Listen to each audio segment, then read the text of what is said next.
Excitement కాదు. లేచి నిలబడినా కూడా ఇది ఎక్సైట్మెంట్ కాదు.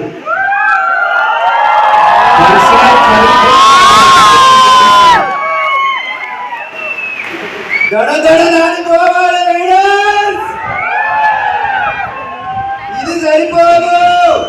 మిమ్మల్ని అందరూ ప్రతి ఒక్క DUCD 20 మందిని సెలెక్ట్ చేసుకున్నారు. మరి ఇదేనా మీ ఎక్సైట్మెంట్? మీ మీద ఒక ప్రేమ, అభిమానం, నమ్మకంతో మిమ్మల్ని సెలెక్ట్ చేసుకున్నప్పుడు మీ యొక్క ఆవేశము, కసి, పట్టుదల ఎలా ఉండాలి? ఇది సరిపోదు.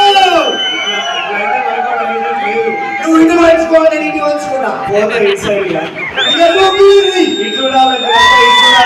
చూడాల్సింది వచ్చినప్పుడు మేమే చెప్తాం, మీరు అదే చూస్తున్నారు. అది చూడడంలో ఎక్సైట్మెంట్ మర్చిపోతున్నారు మీరు. ఇక ఇజ్జత్ కే సవాల్. ఇక ఎక్సైట్మెంట్ అంటే ఏందో చూపించాలి మనమే.